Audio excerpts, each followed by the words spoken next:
Hello everybody and welcome back. I am the Indoor Farmer. This is my co-host Jeremy. And you're seeing a nice...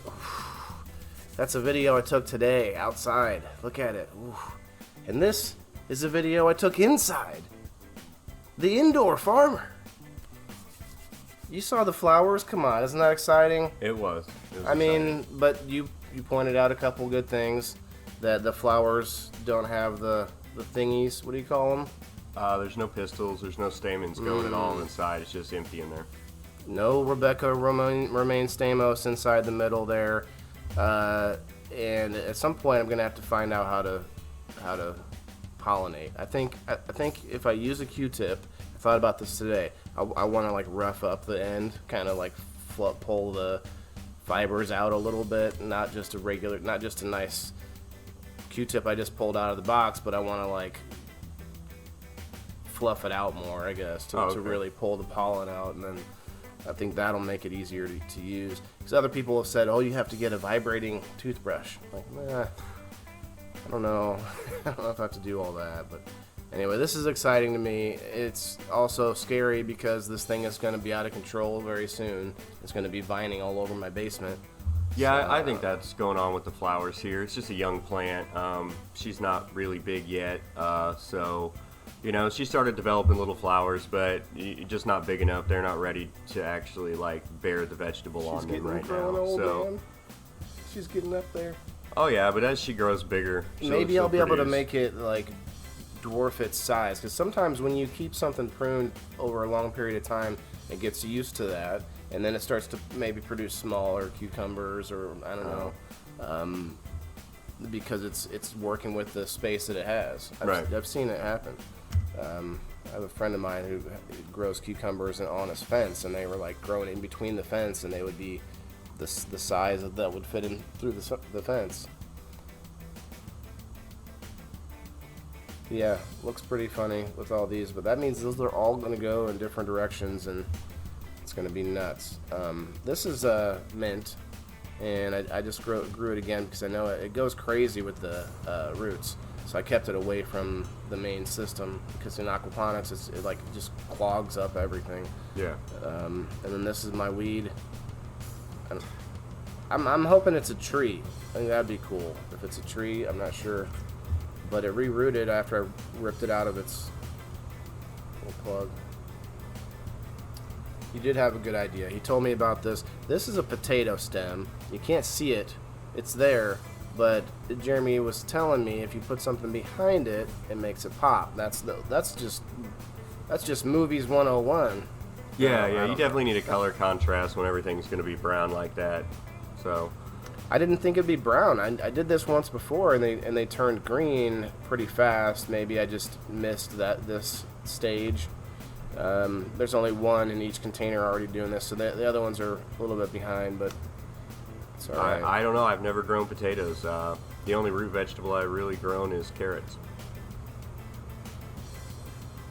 So this is a majority of the time I've been spending is trying to do. I kept thinking that this plant had an issue or had other issues, and some of it is nutrient deficiency, so I'm going to be fixing that soon. But now that I've had a few people looking at it, I mean, I think she's okay, actually. I don't think she's going to be a big old giant flowering plant here shortly. I'm going to just use it to take clones, and I already have a few, so this is just a little bit of trimming I did, which is hard to do in that space. Do you do your trimming in the tent? No. You always take it out, even if you only had the one? Because, I mean, there's only 2 plants, but I have a bunch of other stuff in there. This light right in my face. Yeah, that's one of the main reasons I don't do it in the tent. Those are some strong lights, and after you're under them for a while, you know, they do pack some heat on you. I should have put those goggles on. I didn't think about it. Yeah, those LED glasses are tremendous. They help out so much. They're just the cheap ones. I know you can get better ones though. I prefer to take it out, put it at table height, you know, so I don't have to bend down. I'm not on my knees. I'm not crawling around. But eventually they do get to the point where you can get them too big, and then you're going to have to trim them in 10, or you're going to have to shape them correctly that they can get in and like out. you can't get them out. Right, they just get massive after a while if you let them keep going. Just depends on what your outcome you're looking for, how long of a veg period you want before your flower period and stuff, and what training you do ultimately. But no, I prefer to take mine out, put it table height, that way save your back, save your knees, make the plant work for you. You don't work for it. You also taught me that when you decide to do that, you do it in a timing cycle where you're not watering before you're planning to carry those out of the tent, because then they're going to be you want a lot heavier. When it's about to be a water cycle, just depends on your water cycle too. I mean, the way I do it, I still water mine. I don't have automatic feeders. I don't have all that other stuff going to them. That all presents different problems. Oh, man. I still hand water mine, so. Oh, we were about to get a show there. Oh man. Oh jeez. I'm glad I missed that. I might just have to skip the rest of the show here. No, I'm not worried about it. No, but the system I work, like I said, if you got automatic feeders, all kinds of stuff going on, it can present different problems with moving your plants around a lot. I like to rotate my plants so, they see the light from different angles too. It's not always going to get just the same light patterns. But no, make life easy for yourself. Do what works best I rotate for them. you. Yeah, you do rotate them, and that's nice. Yeah. I mean, it does. It really does make a difference, because that's I don't how think you this can. angle's working best for me. I'll tell you that. I'm not liking it. Yeah, you should have thought about that, before you decided to throw it on here. But I wanted that raw footage. Yeah. I like how we can't see what your hands are doing, but we know what your butt's doing the whole time. You can see that I'm trimming stuff. Yeah.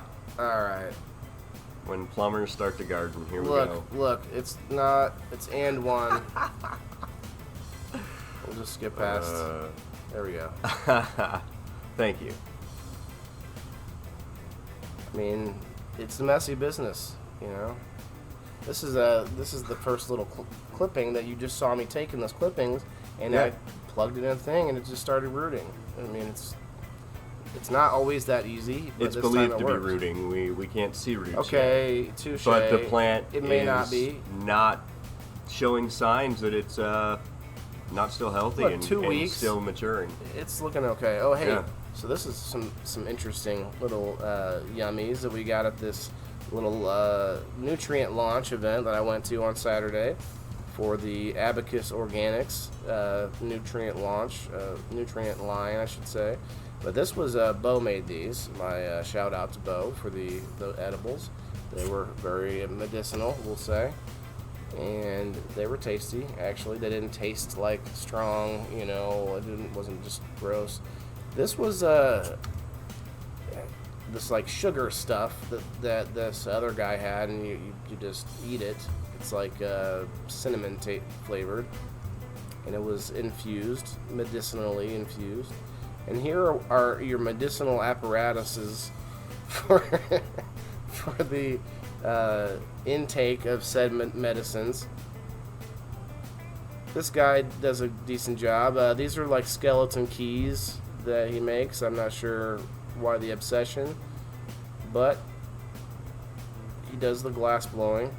And this is what we felt like after eating all the edibles. I don't know how you guys made it through a day.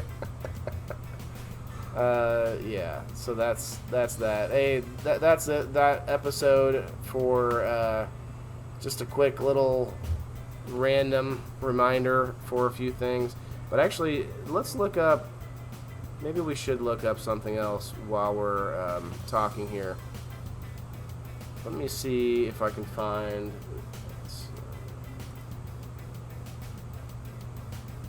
I'm going to use my new web browser. We're going to look up how to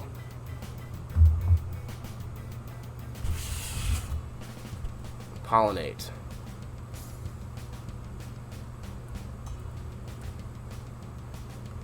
I mean, I like the Q-tip idea. I understand that's kind of like, like you said, fluff it up, make it big and bulky, kind of imitates, like a bumblebee's butt.